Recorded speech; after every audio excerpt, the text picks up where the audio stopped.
숨이 턱 막히는 적막이 촛불 그림자와 함께 일렁거렸다. 방 안은 온통 눈이 부시도록 하얀 빛과 붉은 빛의 향연이었다. 칠성은 감히 발을 떼지 못하고 문지방 바로 앞에 장승처럼 굳어 서 있었다. 그의 시선은 방 한가운데 깔려있는 유화 이불에 못 박혀 있었다. 그것은 그가 평생 밟아온 거친 흙바닥이나 지풀과는 차원이 다른 물건이었다. 마치 하늘의 구름을 떼어다가 붉은 노을에 적셔 놓은 듯한 비단 이불. 그 위에는 원앙 2마리가 금실로 수놓아져 금방이라도 날아오를 듯 생생하게 번뜩이고 있었다. 칠성은 마른 침을 꿀꺽 삼켰다.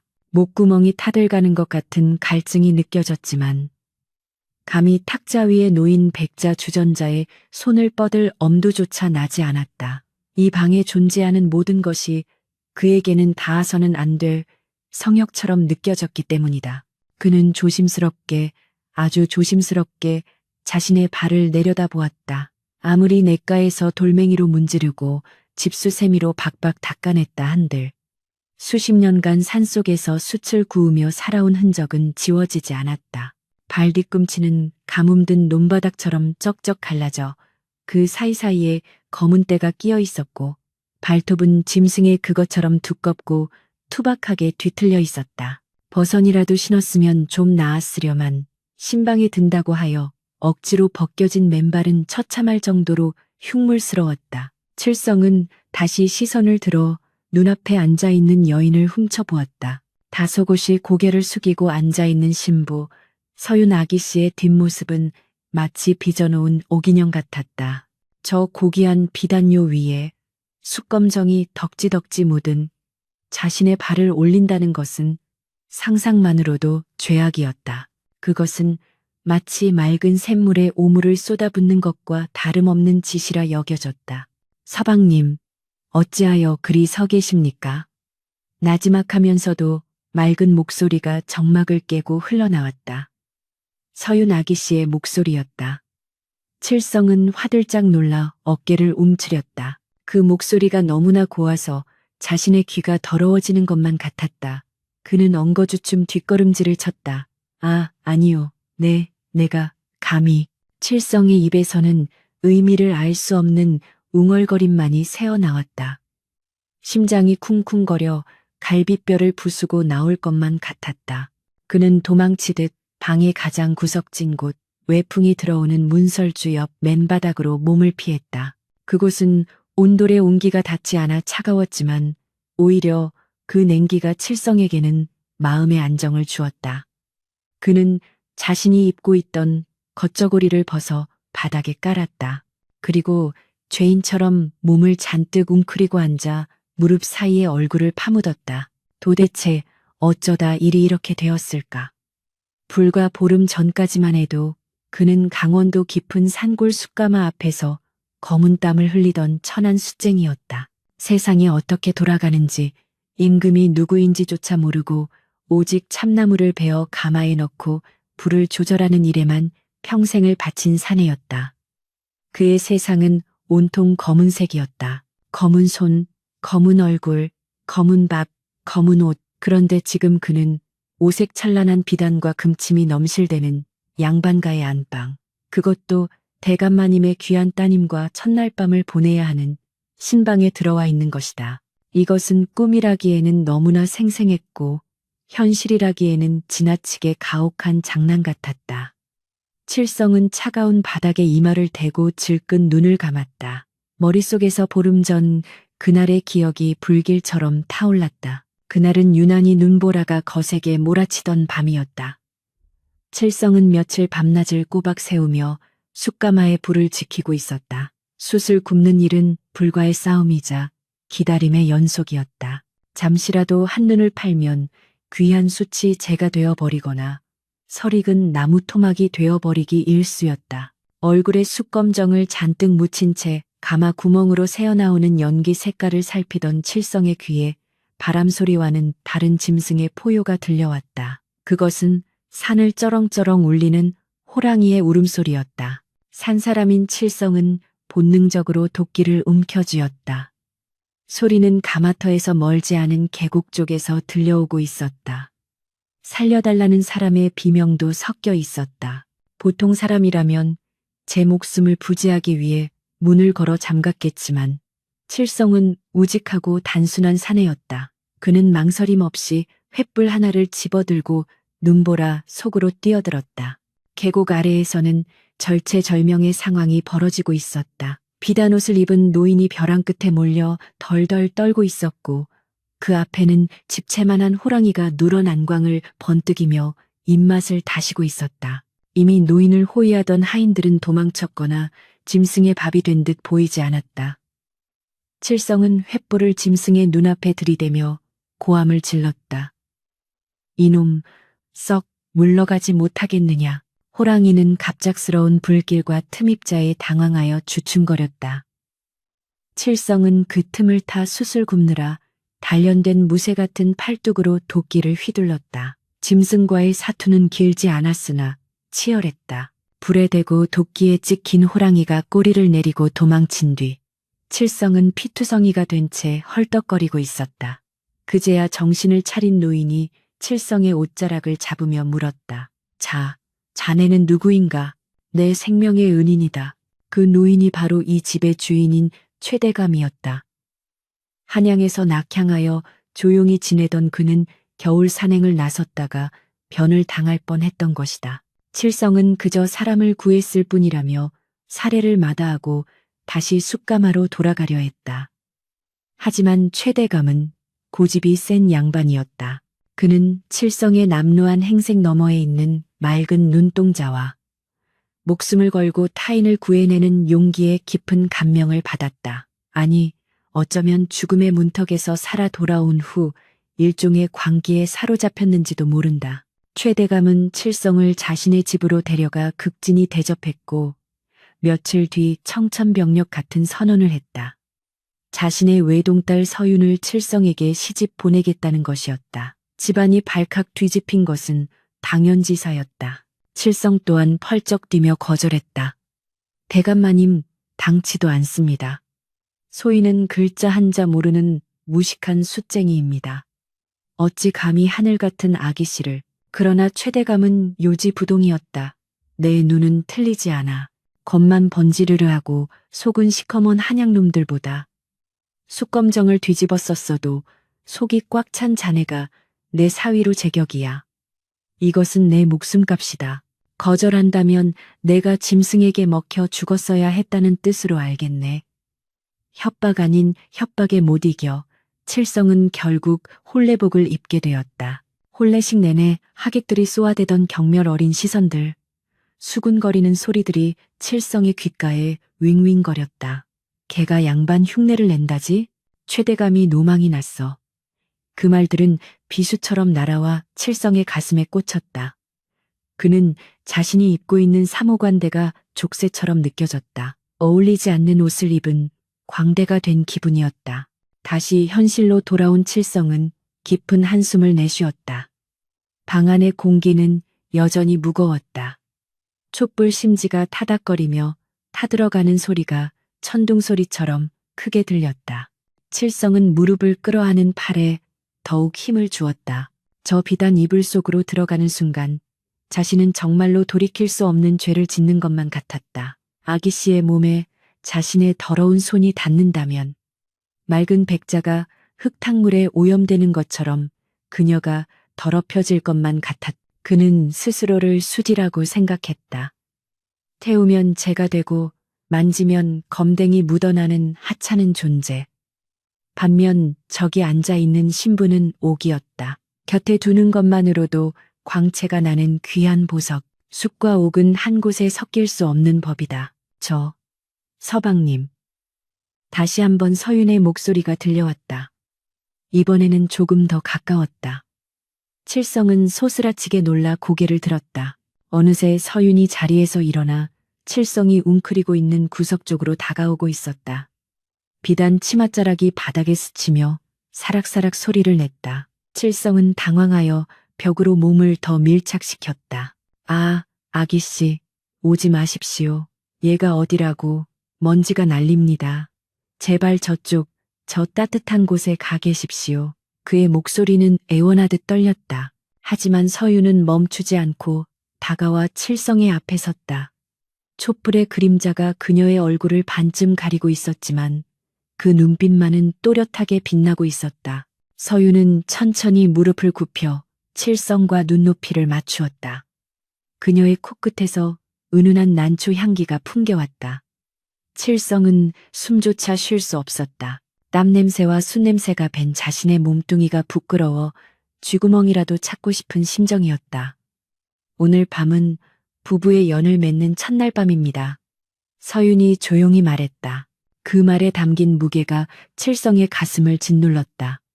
칠성은 고개를 세차게 저었다. 알고 있습니다. 하오나. 소희는 자격이 없습니다. 대감마님의 명을 거역할 수 없어 이 자리에 왔으나 아기 씨를 욕보일 수는 없습니다. 저는 뼛속까지 천한 놈입니다. 저 비단 이불 한 자락 값이면 제 평생 번 숲보다 비쌀 터인데 어찌 감히. 칠성의 말은 횡설수설 이어졌다. 그의 눈에는 물기가 어렸다. 서러움이었다. 태어날 때부터 정해진 신분의 굴레, 그리고 가난, 아무리 발버둥 쳐도 벗어날 수 없는 자신의 처지가 오늘따라 사무치게 원망스러웠다. 서유는 그런 칠성을 물끄러미 바라보았다. 그녀의 표정은 읽을 수 없었다. 경멸인지, 동정인지, 아니면 체념인지. 칠성은 그녀가 자신에게 호통을 치며 쫓아내기를, 차라리 꼴도 보기 싫으니 나가라고 소리치기를 바랐는지도 모른다.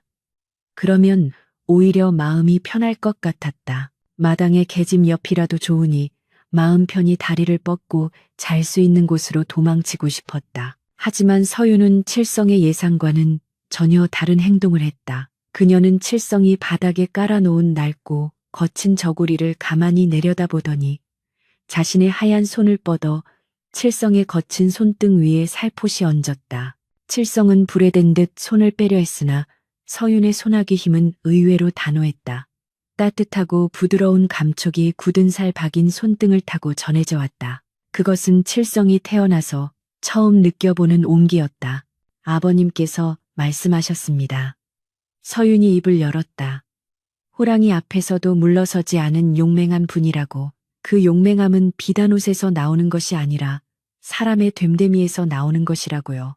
서윤의 말에 칠성은 멍하니 그녀를 바라보았다. 하지만 제 발을 보십시오. 제 손을 보십시오. 이 검댕은 씻어도 지워지지 않습니다. 이불을 더럽힐 것입니다. 칠성이 울먹이며 말했다. 그러자 서윤이 옅은 미소를 지었다. 그 미소는 방 안의 촛불보다 더 환했다. 그녀는 자리에서 일어나 칠성의 손을 잡아 끌었다. 이불이 더러워지면 빨면 그만입니다. 허나 지아비가 찬 바닥에서 잠을 청하게 하여 그 마음을 시리게 한다면 그것은 평생 씻을 수 없는 아내의 도리가 아닌 줄 압니다. 그녀의 목소리에는 흔들림 없는 기품이 서려 있었다. 칠성은 그녀의 힘에 이끌려 엉거주춤 일어났다.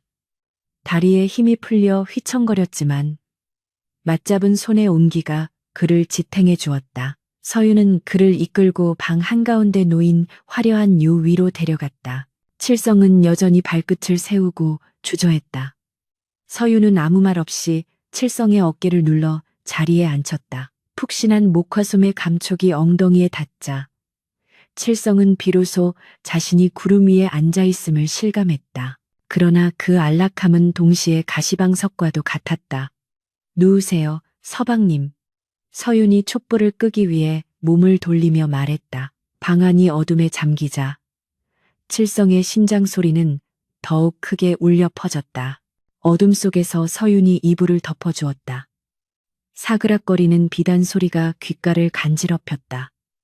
옆자리에 누운 서윤의 숨소리가 들려왔다. 칠성은 차렷 자세로 경직된 채 천장만 바라보았다. 감히 옆을 돌아다볼 수도 없었다. 그는 두 손을 가슴 위에 모으고 제발 이 밤이 무사히 지나가기만을, 자신의 더러운 때가 이 고귀한 성역을 침범하지 않기만을 간절히 기도했다.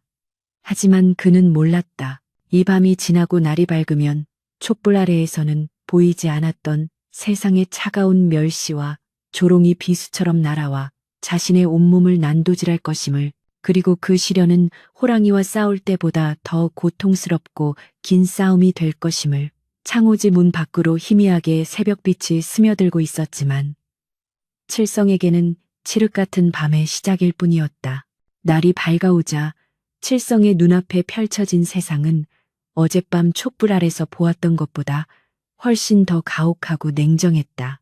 창호지 문을 뚫고 들어오는 아침 햇살은 칠성의 남루한 본색을 낱낱이 들추어내는 듯했다. 그는 서윤이 깨기 전에 먼저 일어나 앉았다.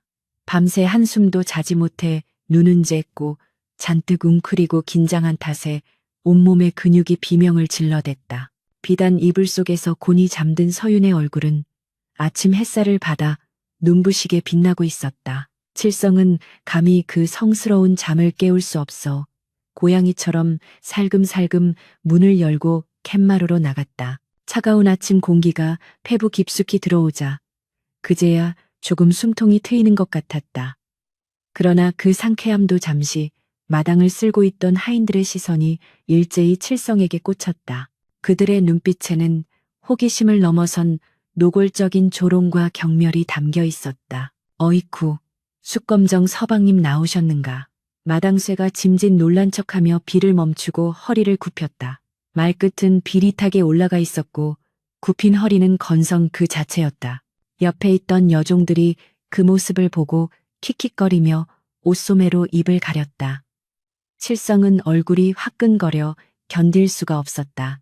제 아무리 산속에서 무지렁이로 살았다 한들 사람의 눈빛에 담긴 악의를 읽지 못할 리 없었다. 그는 어색하게 헛기침을 하며 뒷짐을 지어보려 했으나 평생 지게만 저은 어깨는 엉거주춤하게 굽어있어 영락없는 촌놈의 꼴이었다. 비단 저고리는 몸에 맞지 않아 헐렁거렸고 갓은 비뚤어져 우스꽝스러웠다. 하인들이 수군거리는 소리가 바람결에 실려 귓가에 꽂혔다. 호랑이 잡은 힘으로 마님 치마폭이나 잡았나 보지. 족보도 없는 놈이 대감마님 눈에 들어 팔자 고쳤네. 그려. 그들의 말은 칠성의 가슴을 난도질했다. 아침 문안 인사를 드리러 가는 길은 도살장에 끌려가는 소의 걸음보다 무거웠다. 사랑방에 앉아있는 최대감은 칠성을 반갑게 맞이해 주었으나 안방마님인 장모의 태도는 싸늘하기 그지없었다. 그녀는 칠성이 절을 올려도 눈길 한 번 주지 않았다. 마치 그 자리에 칠성이 존재하지 않는다는 듯 오로지 딸 서윤에게만 말을 걸었다. 서윤아, 밤새 별거 없었느냐. 잠자리는 편안했고 네 얼굴이 반쪽이 되었구나. 귀하게 키운 내 딸이 이런 험한 꼴을 당하다니. 장모의 목소리에는 물기가 서려 있었다. 칠성은 죄인처럼 고개를 푹 숙이고 무릎만 꿇고 있었다. 장모의 탄식은 칠성을 향한 그 어떤 욕설보다 더 아프게 뼈를 때렸다. 자신이 서윤의 인생을 망친 주범이라는 사실을 뼈저리게 확인시켜 주었기 때문이다. 밥상머리에서도 고역은 계속되었다. 풋수저를 잡은 칠성의 손은 덜덜 떨렸다. 평생 나무 숟가락으로 국밥이나 퍼먹던 그에게 묵직한 풋수저와 가늘디 가는 젓가락은 무기보다 다루기 힘들었다. 콩자반 하나를 집으려다 미끄러져 밥상 위에 떨어뜨리자 시중을 들던 참모가 혀를 템차는 소리가 들렸다. 칠성은 얼굴이 홍당무처럼 붉어져 급히 손으로 콩자반을 주워 입에 넣었다. 그 순간 장모의 눈살이 찌푸려지는 것을 보았다. 천한 것들은 어쩔 수 없구나. 밥상머리 법도조차 모르니 장모가 혼잣말처럼 중얼거렸다. 서윤이 급히 어머니 하고 말렸지만 엎질러진 물이었다. 칠성은 입안에 든 밥알이 모래알처럼 느껴져 도저히 삼킬 수가 없었다. 목구멍이 꽉 막혀 물조차 넘어가지 않았다. 그는 체한 듯 가슴을 두드리며 도망치듯 방을 빠져나왔다. 어디에도 그가 마음 편히 있을 곳은 없었다. 사랑채도 안채도 마당도 모두 가시방석이었다. 칠성은 집 뒤편 으쓱한 담벼락 아래 쪼그리고 앉아 하늘만 올려다보았다.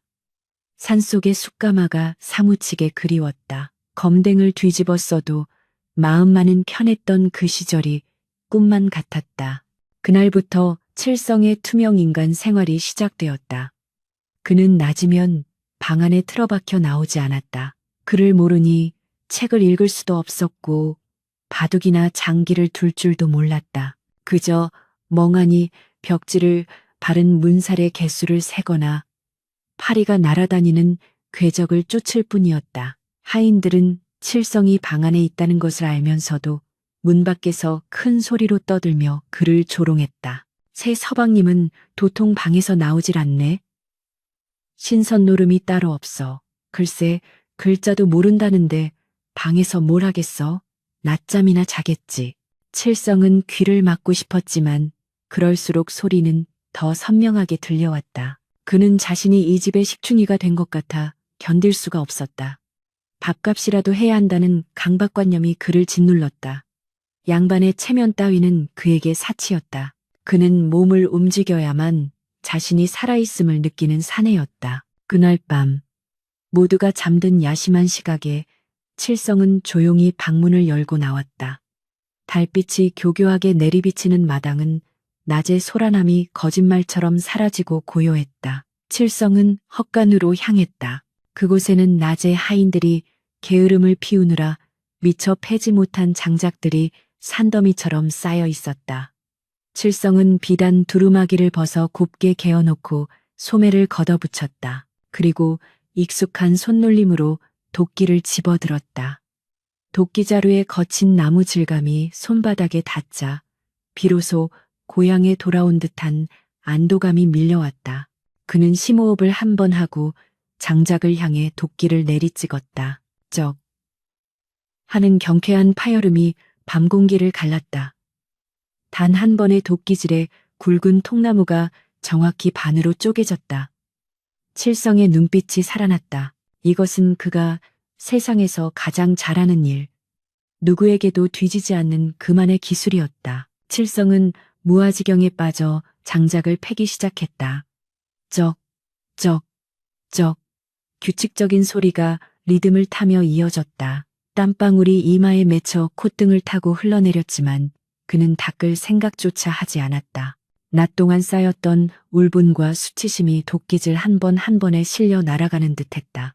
하인들이 낑낑대며 반나절은 걸릴 양을 칠성은 불과 한시진 2시간 만에 해치웠다. 수북하게 쌓인 장작들을 보며 그는 묘한 성취감을 느꼈다.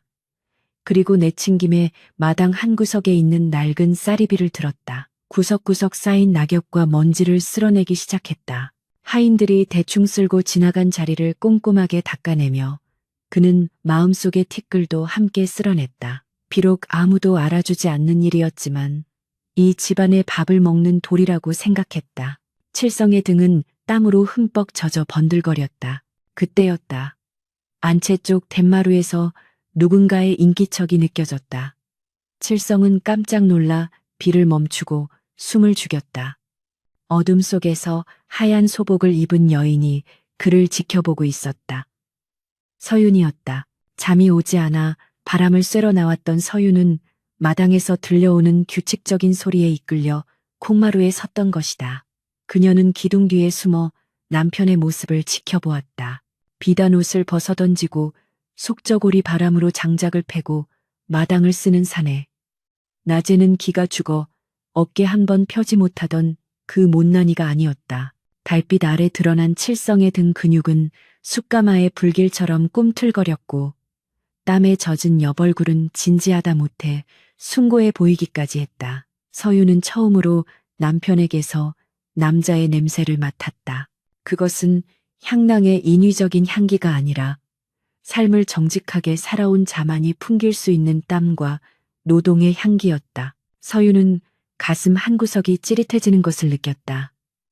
그녀는 낮에 어머니가 칠성에게 쏟아부었던 모욕적인 언사들과 하인들의 비웃음을 떠올렸다. 남편은 그 모든 수모를 묵묵히 견뎌내고 있었다.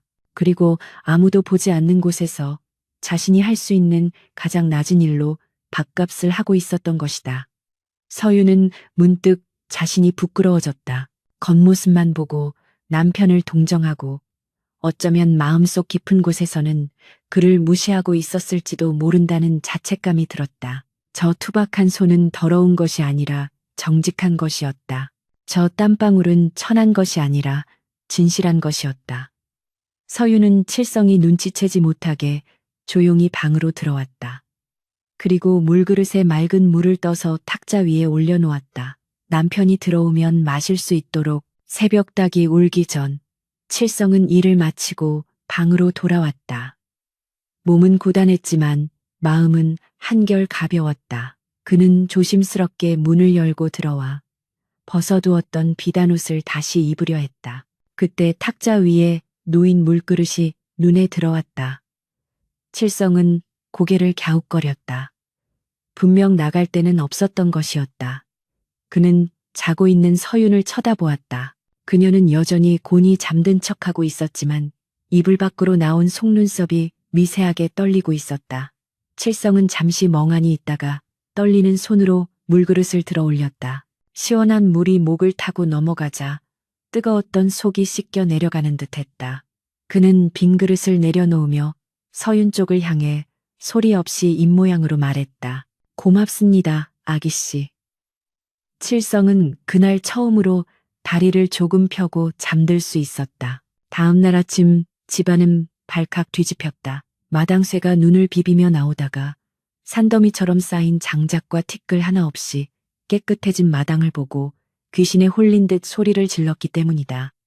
이게 무슨 조화야? 도깨비가 왔다 갔나? 하인들은 수군거리며 두려움에 떨었다. 그 모습을 지켜보는 칠성의 입가에 아주 희미한 미소가 스쳐 지나갔다. 서윤만이 그 미소의 의미를 알고 있었다. 그녀는 남편의 밥그릇 위에 생선살을 발라 올려주었다. 그 행동에 장모인 최 씨 부인의 눈이 휘둥그레졌고 칠성은 깜짝 놀라 숟가락을 떨어뜨릴 뻔했다. 드세요, 서방님. 힘을 쓰시려면 잘 드셔야지요. 서윤의 말은 평범했으나 그 속에 담긴 뜻은 칠성의 심장을 쿵쾅거리게 만들었다. 그녀는 알고 있었다. 칠성은 붉어진 얼굴로 고개를 푹 숙인 채 밥을 입안 가득 밀어 넣었다. 밥알이 더 이상 모래알 같지 않았다. 꿀맛이었다. 그러나 평화는 오래가지 않았다. 며칠 뒤 한양에서 급한 파발마가 도착했다. 흙먼지를 뒤집어 쓴 전령이 대문을 박차고 들어오며 외쳤다. 어명이요. 최대감은 당장 어명을 받드시오. 마당에 있던 칠성과 서윤, 그리고 대청마루로 뛰어나온 최대감의 얼굴이 사색이 되었다. 붉은 관복을 입은 금부도사들이 들이닥쳐 집안을 포위했다. 죄인 최아무개는 영모에 연루되었다는 혐의를 받고 있다. 당장 압송하라. 청천벽력 같은 소리였다. 평화롭던 낙향 생활은 산산조각이 났다. 최대감은 포승줄에 묶인 채 끌려갔고 집안에는 비명과 통곡 소리만이 가득 찼다. 하인들은 살 길을 찾아 짐을 싸서 도망치기 바빴고 어제까지만 해도 칠성을 비웃던 친척들은 발길을 끊었다. 하루아침에 폐허가 된 집안, 그 한가운데에 망연자실한 장모와 서윤, 그리고 주먹을 꽉 쥔 칠성이 남겨졌다. 그의 눈빛이 다시금 숯가마의 불꽃처럼 타오르기 시작했다. 찬바람이 채란히 뚫린 대문 사이로 들이닥쳐 텅 빈 마당을 휩쓸고 지나갔다. 불과 보달 전만 해도 하인들의 발자국 소리로 분주했던 최대감 댁은 이제 귀신이 나올 듯한 폐가처럼 적막 강산으로 변해 있었다. 영모 혐의는 벗겨졌으나 삭탈관직을 당하고 가산을 정몰당한 최대감은 곤장 100대를 맞고 피투성이가 되어 거적에 실려 돌아왔다. 그나마 목숨을 부지한 것이 천운이라 했으나 집안 꼴은 말이 아니었다. 돈이 될 만한 세간살이는 관아의 포졸들이 들이닥쳐 모조리 쓸어갔고 남은 잡동사니마저 의리를 헌신짝처럼 버린 하인들이 훔쳐 달아났다. 넓은 사랑채에는 신음소리를 내뱉으며 누워있는 병든 최대감과 그 곁에서 마른 눈물을 쥐어짜는 장모, 그리고 망연자실한 표정으로 앉아있는 서윤만이 덩그러니 남겨져 있었다. 부엌 아궁이에는 재만 차갑게 식어 있었고 쌀독은 바닥을 드러낸 지 오래였다. 칠성은 마루 끝에 앉아 찢어진 창호지 문틈으로 새어 나오는 장모의 통곡 소리를 듣고 있었다. 아이고, 내 팔자야. 정승판서 부인 소리 듣던 내가 하루아침에 이게 무슨 꼴이란 말이냐. 쌀 한 톨이 없어 굶어 죽게 생겼으니 차라리 다 같이 약이라도 먹고 죽자꾸나. 그 처절한 울음은 칠성의 가슴을 후벼 팠다. 칠성은 조용히 자리에서 일어났다. 그는 자신이 입고 있던 비단 옷을 내려다 보았다. 때가 타고 해진 곳이 많았지만 여전히 그에게는 맞지 않는 껍데기였다. 이제 이 허울 좋은 양반 흉내를 끝낼 때가 되었다고 생각했다. 그는 방으로 들어가 장롱 깊숙한 곳에 처박아 두었던 자신의 옛 옷을 꺼냈다. 숯검정이 베어 빨아도 지워지지 않는 무명 저고리와 바지, 그리고 달아 빠진 집신. 그것들을 보는 순간 칠성의 눈빛이 달라졌다. 마치 전장에 나가는 장수가 갑옷을 대하듯 그는 경건한 마음으로 옷을 갈아입었다. 비단옷을 벗어던지니 차가운 공기가 살갗에 닿았지만 오히려 마음은 깃털처럼 가벼워졌다. 그는 머리에 썼던 상투간을 풀어내고 질끈 동염했다. 그리고 헛간 구석에 방치되어 있던 낡은 지게를 찾아 어깨에 맨 후 주방으로 가서 이 빠진 낫 한 자루를 허리춤에 찼다. 그의 모습은 더 이상 주눅든 대릴사위가 아닌 산을 호령하던 야성미, 넘치는 숫쟁이 칠성으로 돌아와 있었다. 서방님, 어디를 가시렵니까? 인기척을 느낀 서윤이 방문을 열고 나왔다. 그녀는 남편의 달라진 차림새를 보고 눈을 크게 떴. 칠성은 지게끈을 고쳐 매며 씩씩하게 대답했다. 쌀을 구해 오겠습니다. 약도 지어 오고요. 대감마님과 장모님 그리고 아기씨를 굶길 수는 없습니다. 서윤은 당황하여 물었다. 그 차림으로요? 장터에 나가시게요? 사람들이 알아볼 텐데. 양반 체면에 어찌 지게를 지고. 그녀의 말끝이 흐려졌다.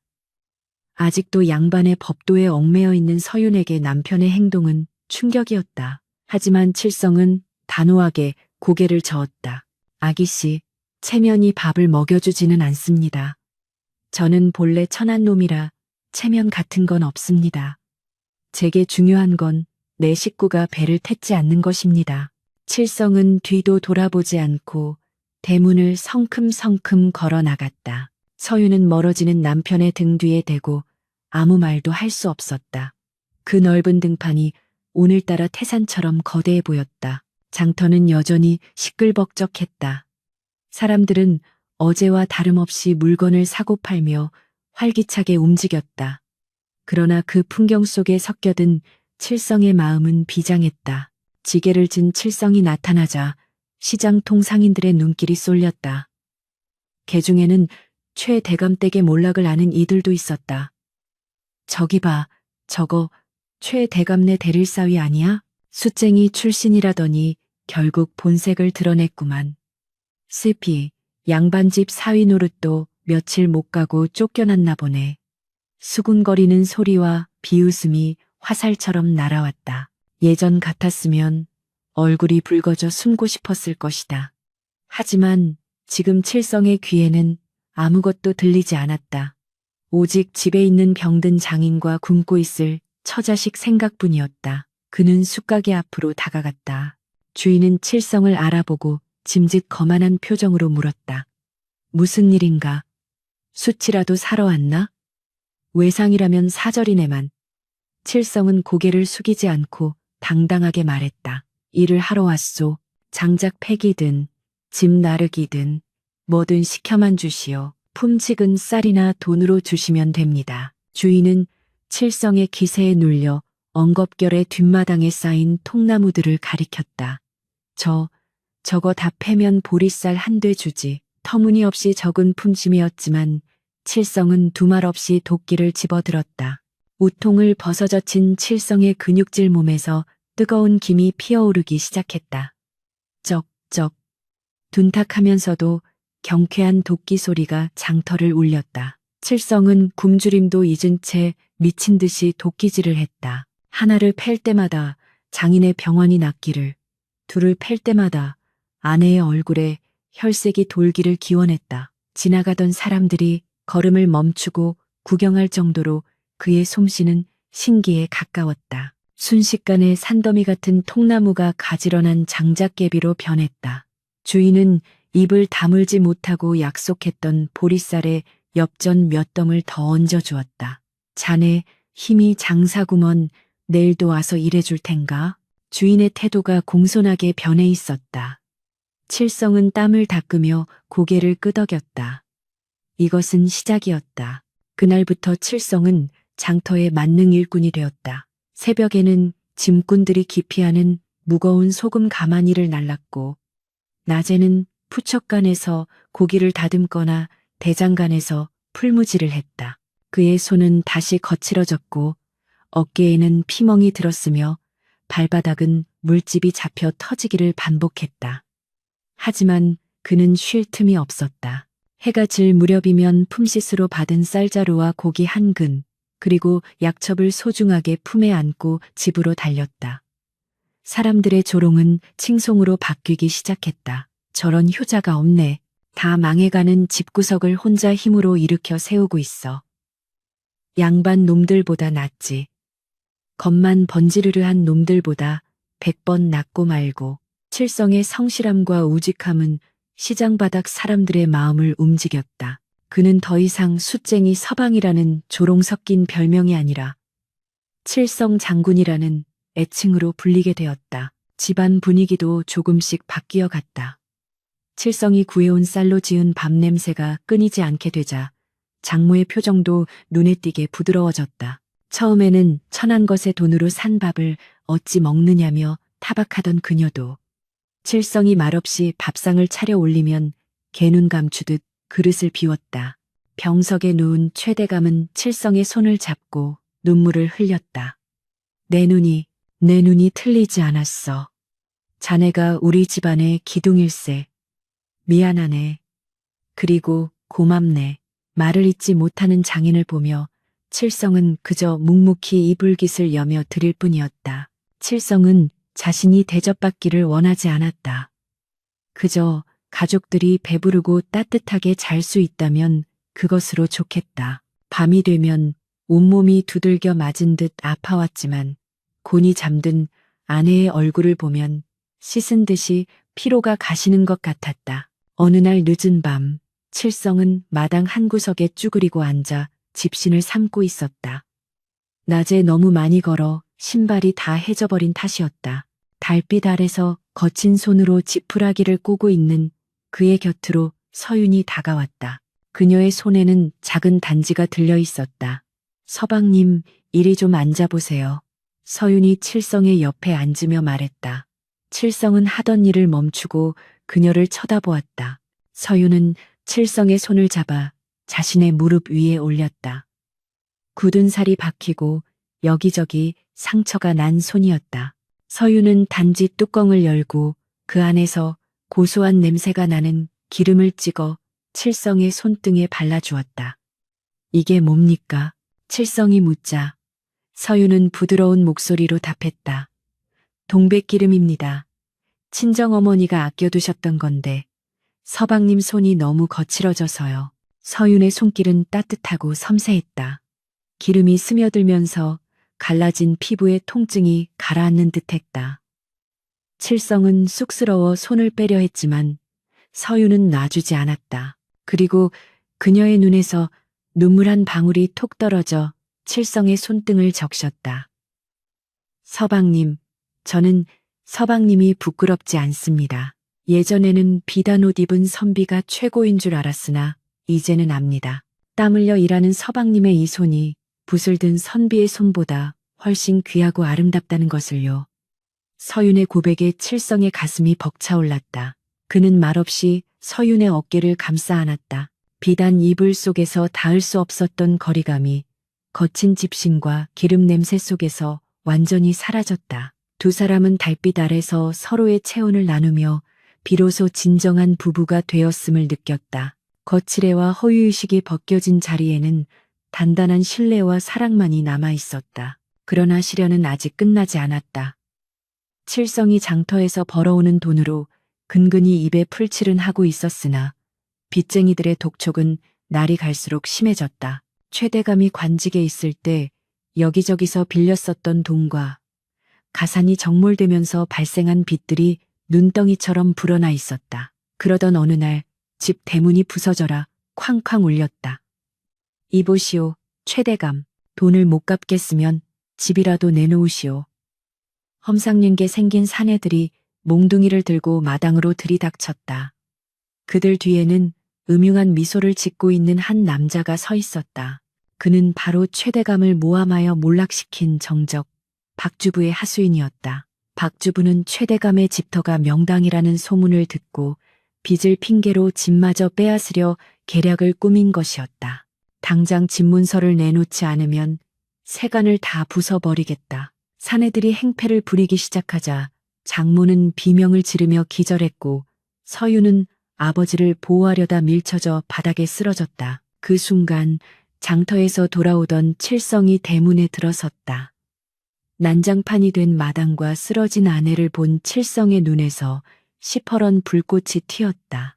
지게를 맨 채 성큼성큼 다가온 칠성은 행패를 부리던 사내의 손목을 낚아챘다. 숯가마에서 쇠도 녹일 듯한 불길을 견디고 집채만한 호랑이와 맞섰던 악력이었다. 이거 안 놔? 사내가 비명을 질렀지만 칠성의 소나귀는 풀리지 않았다. 내 집에서 당장 나가지 못하겠느냐. 칠성의 고함 소리가 우레처럼 터져 나왔다. 단순한 분노가 아니었다. 그것은 가장으로서 가족을 지키겠다는 결기였고 땀 흘려 일하는 자가 불의에 맞서는 당당함이었다. 칠성은 사내를 번쩍 들어 올려 대문 밖으로 내동댕이 쳤다. 나머지 패거리들이 주춤거리며 뒷걸음질 쳤다. 박주부의 하수인이 겁에 질린 표정으로 소리쳤다. 이놈이 미쳤나? 내 놈이 감히 누구 앞이라고 행패냐. 우린 관아의 허락을 받고 온 것이다. 칠성은 지게를 벗어 땅에 내려놓고 천천히 그들 앞으로 걸어갔다. 그의 등 뒤로 저녁 노을이 붉게 타오르고 있어 마치 불의 사신이 걸어오는 듯한 위압감을 주었다. 관아의 허락, 빚을 핑계로 남의 집을 강탈하는 것이 국법에 있는가? 나는 그를 몰라 법전은 못 읽었으나 사람의 도리는 안다. 너희 주인이 시키더냐? 가서 전해라. 숫쟁이 칠성이가 두 눈 시퍼렇게 뜨고 있는 한 이 집 기왓장 하나도 건드리지 못할 것이라고. 칠성의 기세에 눌린 패거리들은 꽁무니를 빼고 도망쳤다. 그러나 이것은 단순한 퇴각이 아니었다. 그들은 더 큰 힘을 빌려 다시 올 것이 분명했다. 폭풍전야의 고요함 속에서 칠성은 쓰러진 서윤을 일으켜 세웠다. 그의 표정은 굳어 있었다.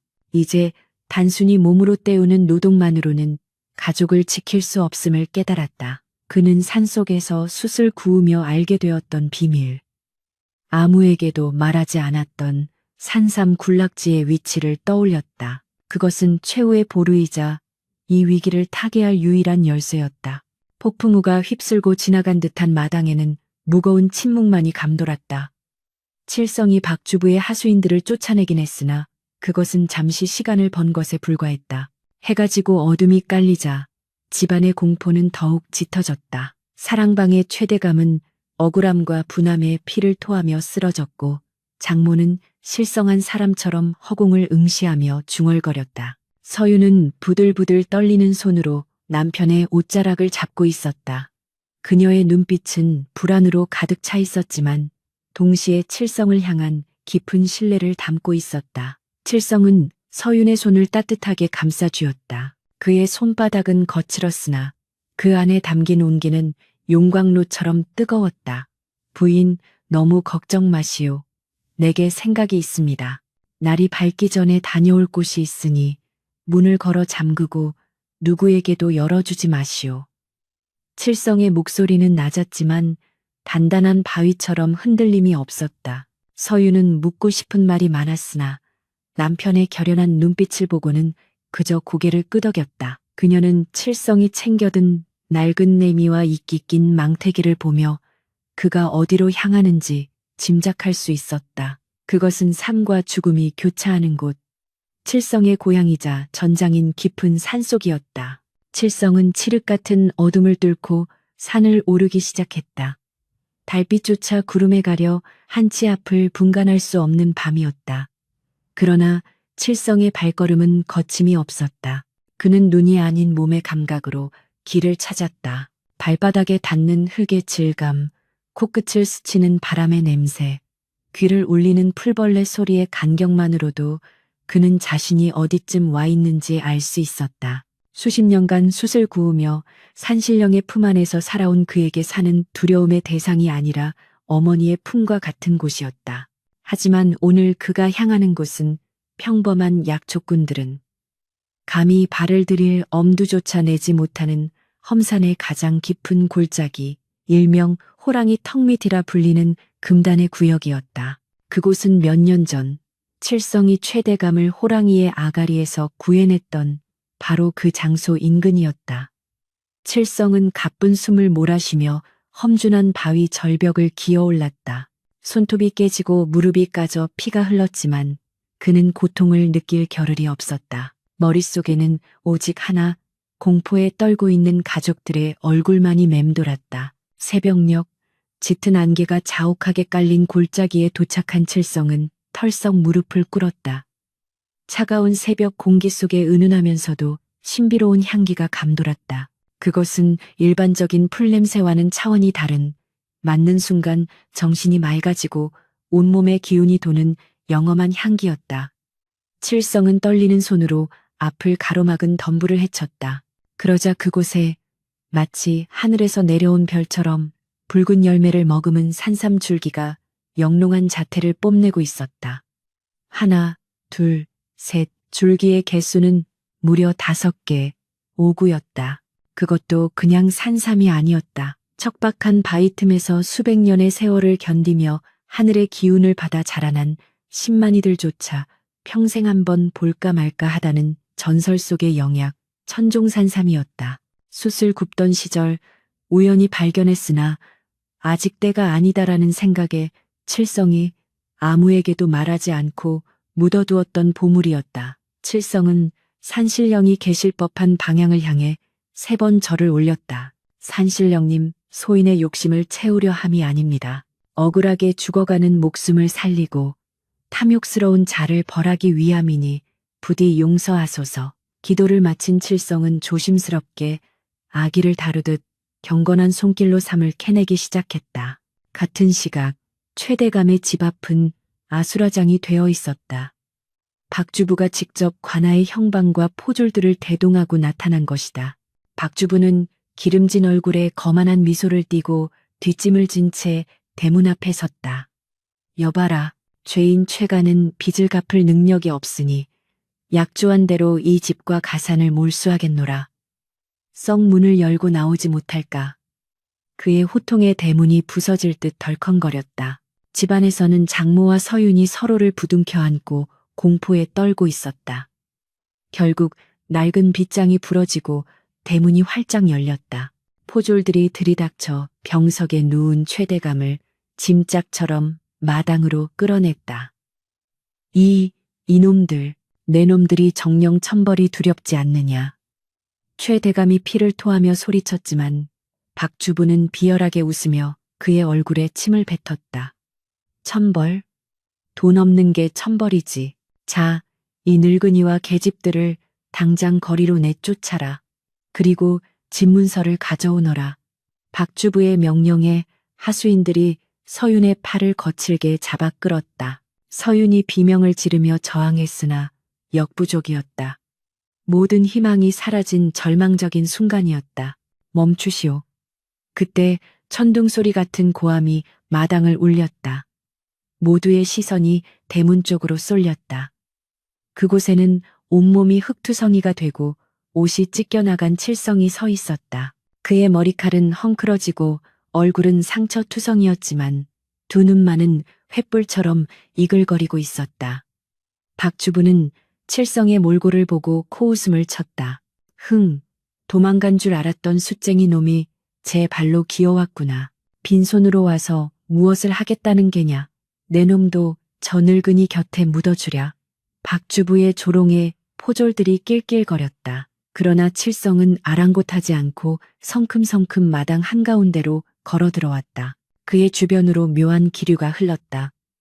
살기가 아닌 범접할 수 없는 위험이었다. 칠성은 박주부 앞을 가로막고 섰다. 빚이라 하셨소? 원금의 10배에 달하는 이자를 붙여 집을 빼앗으려는 것이 과연 국법에 합당한 처사요. 칠성의 서슬퍼런 질문에 박주부는 잠시 움찔했으나 곧 형방을 쳐다보며 눈짓을 했다. 이미 뇌물을 먹인 형방이 나섰다. 이놈, 감히 관원 앞에서 법을 논하느냐. 썩 물러가지 않으면 곤장 맛을 보게 될 것이다. 칠성은 품 안에서 이끼에 쌓인 묵직한 꾸러미를 꺼내 들었다.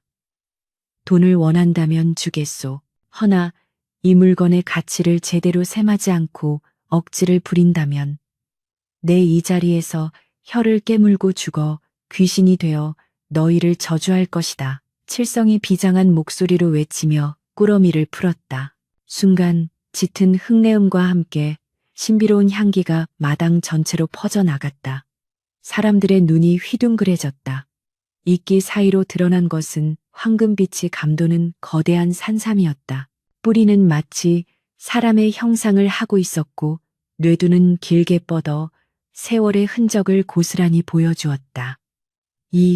이것은 형방이 자기도 모르게 탄성을 내질렀다. 구경하던 동네 사람들도 술렁거리기 시작했다. 천종산삼이다. 저건 부르는 게 값이야. 천년 묵은 산삼을 숫쟁이가 캐오다니 산신령이 도왔구나. 박주부의 눈에 탐욕이 번들거렸다. 그는 침을 꿀꺽 삼키며 손을 뻗었다. 이리 내놔라. 그깟 풀뿌리가 빚보다 비쌀 리 있겠느냐. 이것으로 빚을 탕감해 주마. 그는 뻔뻔하게도 수천냥에 달할 보물을 헐값의 빚과 맞바꾸려 들었다. 하지만 칠성은 재빠르게 산삼을 뒤로 감추었다. 천만에 이 산삼은 한양 약재상에만 가져가도 대감댁 10채는 사고도 남을 물건이요. 게다가 이것은 칠성은 잠시 말을 멈추고 주위를 둘러보았다. 마당 밖까지 구경꾼들이 인산인해를 이루고 있었다. 그는 목소리를 높여 외쳤다. 이것은 하늘이 내린 영약으로 본래 임금님께 진상되어야 마땅한 물건이요. 내 오늘 이 귀한 것을 팔아 빚을 갚으려 했으나 박주부 당신은 그 가치를 모르고 도둑질하려드니 내 어찌 믿고 맡기겠소. 임금님 진상이라는 말에 형방의 얼굴이 사색이 되었다. 만약 진상품에 손을 댔다는 소문이라도 나면 목이 10개라도 모자랄 판이었다. 박주부는 당황하여 소리쳤다. 이놈이 거짓말을 한다. 산삼인지 도라지인지 어찌 아느냐. 당장 저놈을 포박하고 물건을 압수해라. 그가 포졸들을 부추겼지만 이미 분위기는 반전되어 있었다. 칠성의 당당한 태도와 산삼의 압도적인 자태, 그리고 군중들의 수군거림에 포졸들도 섣불리 움직이지 못했다. 그때였다. 잠깐 대문 밖에서 쩌렁쩌렁한 목소리가 들려왔다. 인파가 갈라지며 한 사내가 걸어 들어왔다. 낡은 갓을 쓰고 허름한 도포를 입었지만 눈빛만은 형형하게 빛나는 선비였다. 그는 며칠 전부터 장터 국밥집에서 칠성의 이야기를 유심히 듣던 암행을 나온 어사였다. 하지만 그는 아직 신분을 밝히지 않고 지나가는 과객 행세를 하며 나섰다. 내 약초에 대해 조금 아는 바가 있어 지나가다 들렀소. 그 물건 내가 한번 감정해봐도 되겠소? 박주부는 낯선 이의 등장에 불쾌해하며 소리쳤다. 내 놈은 뭐냐? 썩 꺼지지 못할까? 하지만 선비는 아랑곳하지 않고 칠성에게 다가갔다. 칠성은 선비의 맑은 눈을 보고 그가 예사 인물이 아님을 직감했다. 칠성이 조심스럽게 산삼을 내밀자 선비는 꼼꼼히 살피더니 탄성을 질렀다. 실로 놀랍도다. 이것은 100년이 아니라 500년은 좋기 묵은 동자삼이요. 죽은 사람도 살려낸다는 전설의 명약이지. 이 정도면 돈으로 환산할 수 없으나 굳이 따지자면 쌀 3천석은 너끈히 받을 귀물이요. 선비의 말에 마당이 떠나갈 듯한 함성이 터져 나왔다. 쌀 3천석이면 박주부가 요구한 빚의 수백 배가 넘는 금액이었다. 칠성은 박주부를 노려보며 말했다. 들으시오. 이 어르신의 말씀대로라면 내 빚을 갚고도 당신 전 재산을 내게 줘도 모자랄 판이요. 자, 이제 어찌하겠소? 정산을 다시 합시다. 박주부는 쥐구멍이라도 숨고 싶은 심정이었다. 탐욕에 눈이 멀어 덤볐다가 되려 코가 꿰인 격이었다. 그는 식은땀을 흘리며 뒷걸음질 쳤다. 이건 무효야. 사기다. 저놈들이 짜고 치는 고스톱이야. 그가 발악하며 칠성에게 달려들려 하자. 선비가 품 안에서 마패를 꺼내 높이 들어올렸다. 햇빛을 받아 번쩍이는 마패에는 5마리의 말이 새겨져 있었다. 암행어사 출두야. 선비의 외침과 함께 역졸들이 담장을 넘어 들이닥쳤다. 박주부와 형방 그리고 부패한 관리들을 모조리 포박하라. 순식간에 상황은 역전되었다. 사색이 된 박주부와 형방은 그 자리에 주저앉아 벌벌 떨었다. 칠성은 그 모습을 차갑게 내려다보았다. 재물은 잃어도 다시 모을 수 있지만 잃어버린 양심은 다시 찾을 수 없는 법. 당신은 숫쟁이인 나보다 더 검고 더러운 마음을 가졌소. 어사는 칠성의 어깨를 두드리며 말했다. 자네의 효심과 지혜가 하늘을 감동시켰네. 이 산삼은 자네 것이니 자네 뜻대로 하게. 칠성은 고개를 숙여 감사를 표한 뒤 산삼을 들고 서윤에게 다가갔다. 서윤은 눈물범벅이 된 얼굴로 칠성을 바라보고 있었다. 칠성은 산삼의 잔뿌리 하나를 떼어내어 서윤의 입에 넣어주었다. 부인, 고생 많았소. 이제 다 끝났소. 그리고 나머지는 최대감에게 바쳤다. 장인어른, 이것을 드시고 기운을 차리십시오. 집안은 제가 다시 일으키겠습니다. 최대감은 떨리는 손으로 산삼을 받아들고 오열했다. 내 사위, 내 귀한 사위. 마당에 모인 사람들은 칠성의 이름을 연호했다. 칠성 장군 만세, 효자 사위 만세. 그 함성은 칠성이 겪었던 지난날의 서름을 모두 씻어내고도 남을 만큼 우렁차고 따뜻했다. 서윤은 남편의 품에 얼굴을 묻고 안도의 눈물을 흘렸다. 그녀가 느낀 남편의 가슴은 그 어떤 비단 이불보다 포근하고 넓었다. 악인은 벌을 받고 선인은 보상을 받는 통쾌한 순간, 칠성은 비로소 자신이 이 집안의, 아니, 이 세상의 당당한 주인임을 깨달았다. 폭풍우가 지나간 자리에는 비로소 맑고 투명한 햇살이 내려앉았다. 암행어사의 출두로 박주부와 부패한 관료들이 줄줄이 굴비 엮이듯 압송된 후 최대감의 집에는 다시금 평화가 찾아왔다. 아니, 그것은 예전의 평화와는 결이 달랐다. 과거의 평화가 높은 담장 안에서 누리는 아슬아슬한 특권이었다면 지금의 평화는 비바람을 견디고 뿌리를 깊게 내린 나무처럼 단단하고 묵직한 것이었다. 칠성이 캐온 천종산삼의 효험은 실로 대단했다. 죽음의 문턱까지 갔던 최대감은 산삼을 다려 마신 지 사흘 만에 자리를 털고 일어났다. 핏기 없던 얼굴에는 홍조가 돌았고 끊어질 듯 가늘었던 숨소리는 다시금 힘차게 돌아왔다. 게다가 어사가 올린 장계 덕분에 조정에서는 최대감의 억울함을 인정하고 관직과 가산을 모두 돌려주라는 교지를 내렸다. 썰물처럼 빠져나갔던 하인들이 하나둘씩 눈치를 보며 기어 들어왔고 발길을 끊었던 친척들이 선물 꾸러미를 들고 문지방이 닳도록 드나들기 시작했다. 하지만 집안의 풍경은 예전과 사뭇 달라져 있었다. 가장 큰 변화는 안방마님인 최 씨 부인이었다. 그녀는 다시 돌아온 비단옷을 입고 호령하는 대신 칠성을 볼 때마다 안절부절 못하며 어쩔 줄을 몰라 했다. 어느 날 오후 최 씨 부인은 칠성을 안방으로 불렀다. 그녀 앞에는 최고급 명주로 지은 새 도포와 갓이 놓여 있었다. 서방님, 어서 오게, 앉으시게. 장모의 목소리는 떨리고 있었다. 칠성이 무릎을 꿇고 앉아 그녀는 눈물을 글썽이며 칠성의 거친 손을 잡았다. 내 자네를 볼 면목이 없네. 겉모습만 보고 자네를 구박하고 괄시했으니 내가 바로 눈뜬 장님이었네. 자네가 아니었다면 우리 집안은 풍비박산이 나고 내 영감은 저승객이 되었을 걸세. 부디 이 못난 장모를 용서하게나. 그녀는 진심으로 참회하고 있었다. 밥상머리에서 콩자반을 흘렸다고 혀를 차던 그 매몰찬 모습은 온데간데 없었다. 칠성은 빙그레 웃으며 고개를 저었다. 장모님, 당치 않습니다. 저는 그저 자식된 도리를 했을 뿐입니다. 지난 일은 마음에 두지 마십시오. 칠성의 넉넉한 마음 씀씀이에 장모는 더욱 감동하여 옷을 내밀었다. 이것은 내 정성일세. 이제 자네도 명색이 대감댁 사위이니 그 남루한 무명옷은 벗고 이 비단 옷을 입게나.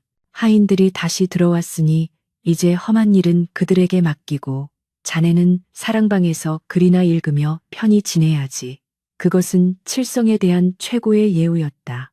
하지만 칠성은 비단옷을 잠시 어루만지더니 정중하게 밀어냈다. 장모님, 마음은 감사하나 저는 이 옷이 맞지 않습니다. 비단옷을 입으면 몸이 근질거려 견딜 수가 없습니다. 그리고 제가 땀 흘려 일하지 않으면 밥맛이 없어 살 수가 없습니다. 저는 숫쟁이입니다. 숫쟁이는 숫가루가 묻은 옷을 입어야 제격이지요. 칠성의 고집은 꺾을 수 없었다. 집안이 예전의 부와 명예를 되찾았음에도 칠성은 여전히 새벽같이 일어나 마당을 쓸고 텃밭을 일구고 택감을 해왔다.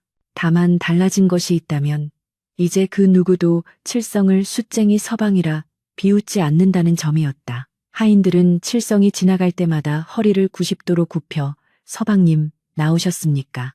하고 우렁차게 인사했다. 그들의 눈에는 경외심이 가득했다. 호랑이를 때려잡고 산삼을 캐내고 탐관오리를 혼쭐 낸 칠성은 그들에게 살아있는 전설이었다. 마당새는 칠성이 도끼를 들라치면 기겁을 하며 달려와 도끼를 빼앗으려 했지만 칠성은 이 사람아, 자네 허리 아프지 않은가?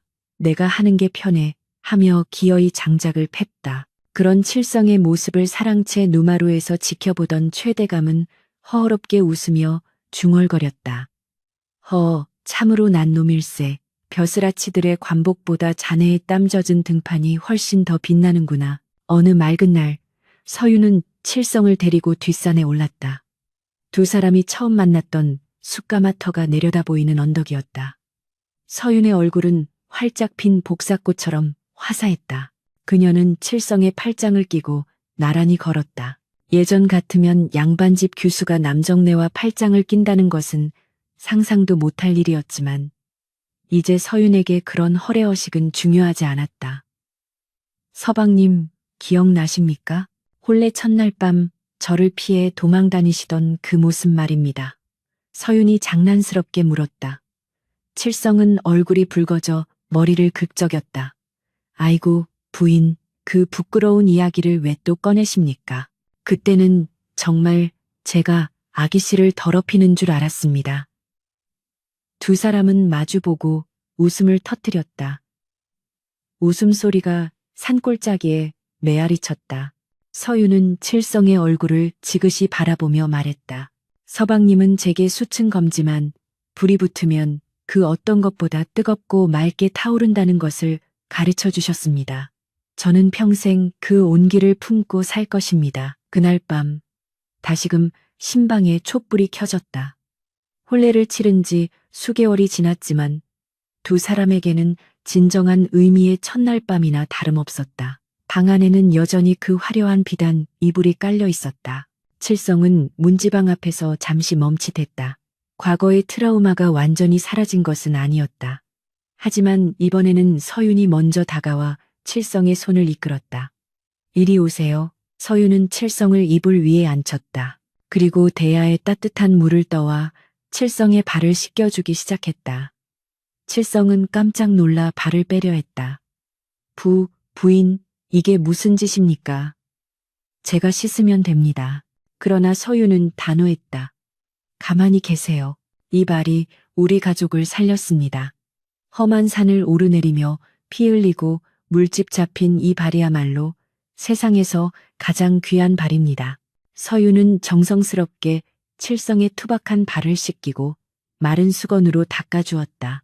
그녀의 손길에 묻어나는 존경과 사랑의 칠성은 목이 메어 아무 말도 할 수 없었다. 발을 씻은 후 서유는 촛불을 끄지 않고 칠성 옆에 누웠다. 칠성은 여전히 조심스러운 몸짓으로 눕긴 했으나 더 이상 옷을 바닥에 깔거나 벽에 붙어 자려 하지 않았다. 그는 용기를 내어 옆에 누운 서윤의 손을 잡았다. 비단처럼 부드러운 서윤의 손과 나무 껍질처럼 거친 칠성의 손이 깍지를 꼈다. 흙과 백의 대비처럼 선명했지만 그 결합은 그 어느 때보다 자연스럽고 아름다웠다. 서방님, 서윤이 속삭였다.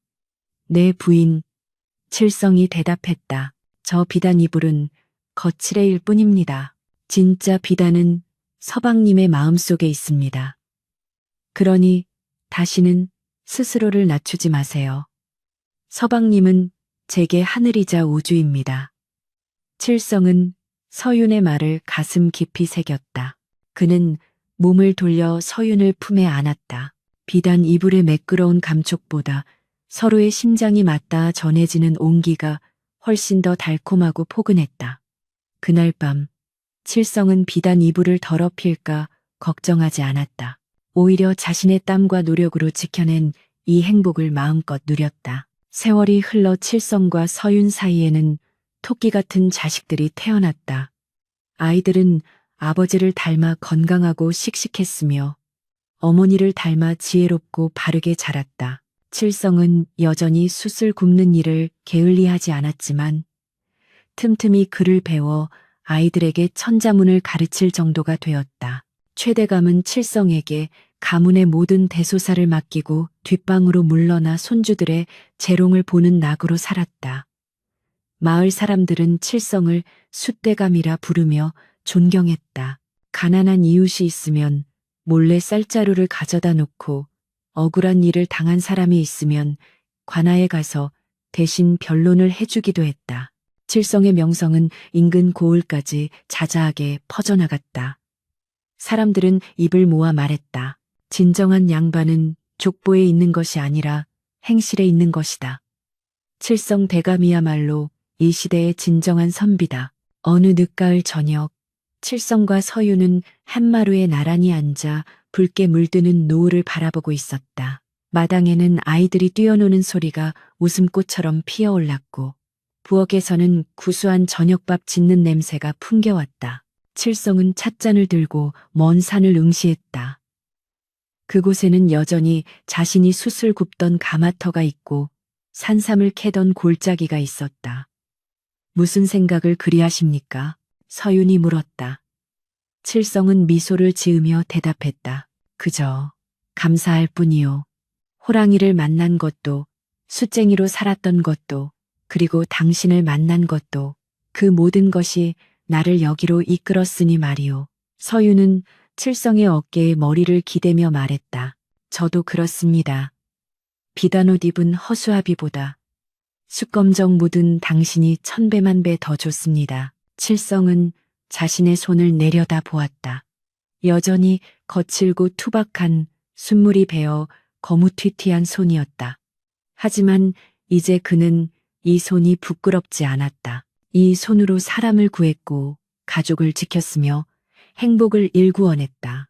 세상 사람들은 옥을 귀하게 여기고 돌을 천하게 여기지만 때로는 칠흑 같은 어둠 속에서 타오르는 숯덩이가 차가운 옥보다 더 귀한 법이다. 칠성은 서윤의 손을 꼭 잡았다.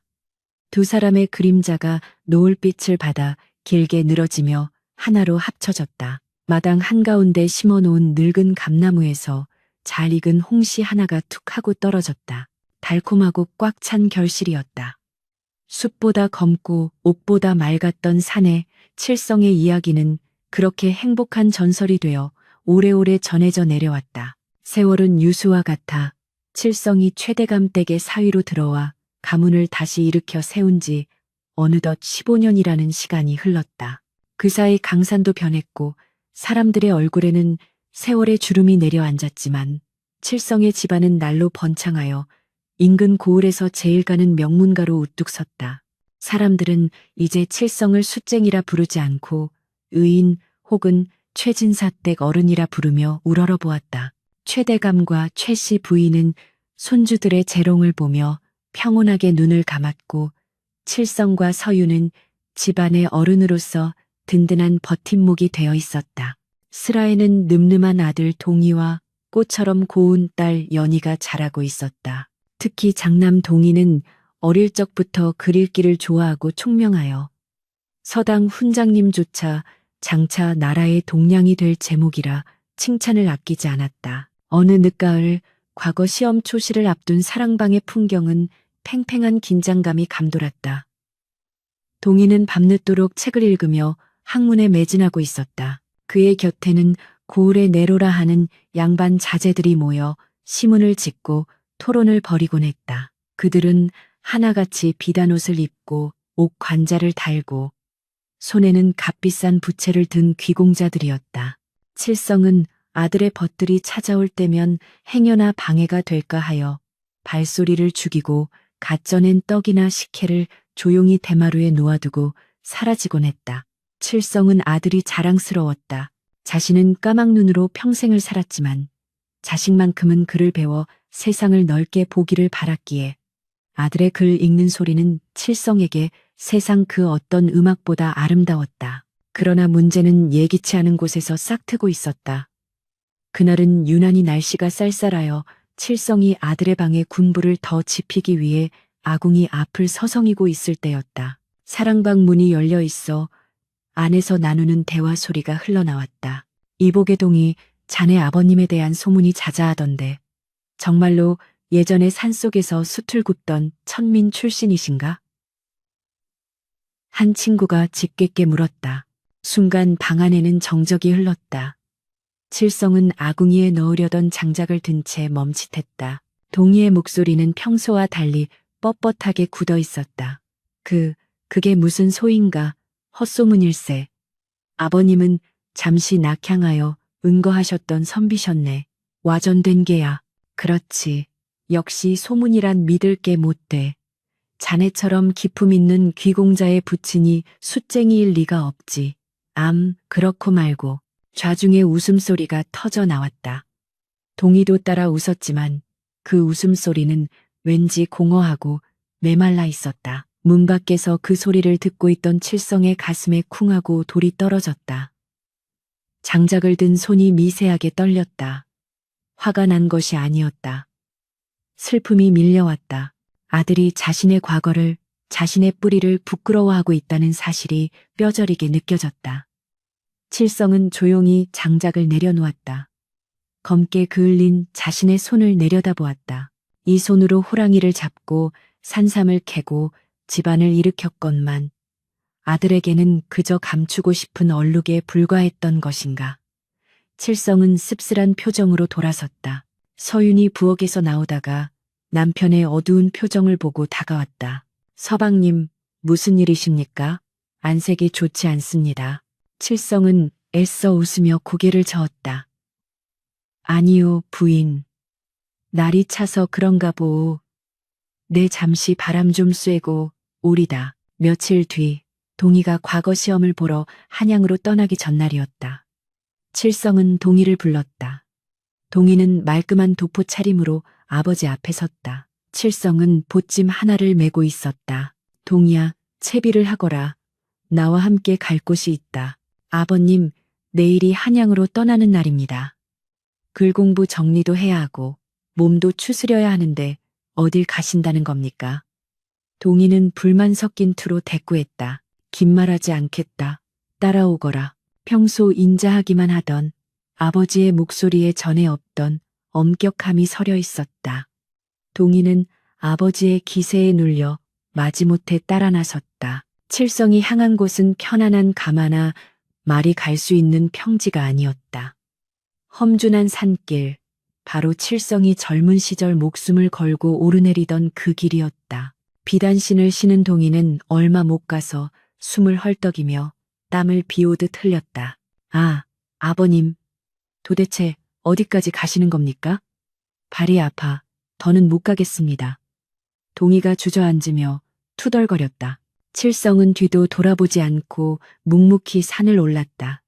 그의 걸음은 늙었음에도 불구하고 여전히 바위처럼 단단하고 바람처럼 거침이 없었다. 일어나거라. 네가 걷는 이 길은 내가 너를 먹여 살리기 위해 수천 번도 더 오르내린 길이다.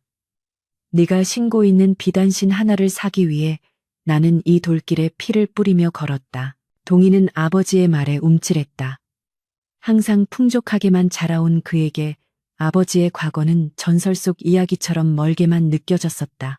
그러나 지금 눈앞에서 거친 숨소리 하나 없이 산을 오르는 아버지의 등은 거대한 산맥처럼 압도적이었다. 한참을 더 올라 두 사람은 칠성이 예전에 사용했던 지금은 폐가가 된 숯가마터에 도착했다. 무너진 돌무더기와 잡초가 무성했지만 검게 그을린 가마의 입구는 여전히 흉터처럼 남아 있었다. 칠성은 보찜을 내려놓고 낫을 꺼내 동희에게 던져주었다. 나무를 해오너라. 예, 제가요? 저는 도끼질 한번 해본 적이 없습니다. 동희가 펄쩍 뛰었다. 글을 읽는 자가 붓을 들 힘은 있어도 나무를 벨 힘은 없더냐. 오늘 밤 우리는 여기서 자고 갈 것이다. 얼어 죽기 싫거든 나무를 해라. 칠성의 명령은 단호했다. 동희는 울며 겨자 먹기로 낫을 들고 숲으로 들어갔다. 손바닥이 까지고 옷이 나뭇가지에 찢겼다. 평소 하인들이 해주던 일이 얼마나 고된 것인지 뼈저리게 느끼며 동희는 끙끙대며 나무를 끌고 왔다. 해가 지고 어둠이 깔리자 산속은 급격히 추워졌다. 칠성은 동희가 해온 나무로 가마 앞에 불을 피웠다. 그리고 챙겨온 숯 한 덩이를 불 속에 던져 넣었다. 타닥타닥 타오르는 불꽃을 바라보며 두 사람 사이에는 침묵이 흘렀다. 칠성이 먼저 입을 열었다. 동희야, 저 불꽃을 보아라. 무엇이 보이느냐? 동희는 쭈뼛거리며 대답했다. 붉은 불꽃이 보입니다. 나무가 타고 있습니다. 칠성은 고개를 저었다. 집게로 불 속에서 이글거리는 숯덩이를 집어들었다. 이것은 숯이다. 본래는 단단한 참나무였지. 이 나무가 숯이 되려면 며칠 밤낮을 숨이 막히는 가마 속에서 뜨거운 열기를 견뎌내야 한다. 스스로를 새까맣게 태워 겉모습은 볼품없어지지만 그 속에는 그 어떤 나무보다 뜨겁고 오래가는 열기를 품게 되는 것이다. 칠성은 숯을 내려놓고 동희의 눈을 똑바로 쳐다보았다. 불빛에 비친 아버지의 눈동자는 깊고 맑았다. 네가 친구들에게 내 과거를 숨기려 했다는 것을 안다. 동희의 얼굴이 화끈 달아올랐다. 고개를 들 수가 없었다. 부끄러워하지 마라. 양반들의 세계에서 숫쟁이 아비가 흠이 될 수도 있겠지. 허나 동희야, 이것 하나만은 명심하거라. 세상에는 하얀 종이처럼 깨끗해 보이지만 불이 붙으면 순식간에 재가 되어버리는 사람이 있고 숯처럼 겉은 검고 투박해도 한번 불이 붙으면 주위를 오랫동안 따뜻하게 데워주는 사람이 있다. 칠성의 목소리는 낮았지만 숲속의 바람소리를 뚫고 동희의 가슴 깊은 곳을 울렸다. 나는 네가 비단옷을 입은 껍데기뿐인 양반이 되기보다 가슴 속에 뜨거운 숯을 품은 진정한 대장부가 되기를 바란다. 백성의 고단함을 모르고 붓끝만 놀리는 관리는 불쏘 시계만도 못한 법이다. 동희의 눈에서 눈물이 주르륵 흘러내렸다. 그는 자신이 얼마나 어리석고 오만했는지 깨달았다. 친구들의 시선에 갇혀 자신을 위해 헌신해온 아버지의 땀과 눈물을 부정한 자신이 너무나 부끄러웠다. 동희는 아버지 앞에 무릎을 꿇고 엎드렸다. 아버님, 소자가 잘못했습니다. 못난 자식이 아버님의 깊은 뜻을 헤아리지 못하고 거칠에 눈이 멀어 아버님의 은혜를 저버렸습니다. 용서하십시오. 동희의 통곡 소리가 산을 울렸다. 칠성은 말없이 다가와 아들의 어깨를 감싸 안았다. 그의 거친 손이 아들의 떨리는 등을 다독였다. 되었다. 이제라도 깨달았으니 되었다. 네가 흘린 오늘의 눈물이 너를 더 단단한 숯으로 만들어줄 것이다. 다음 날 아침, 하산하는 두 사람의 모습은 어제와 사뭇 달랐다. 동희는 더 이상 투덜거리지 않았다.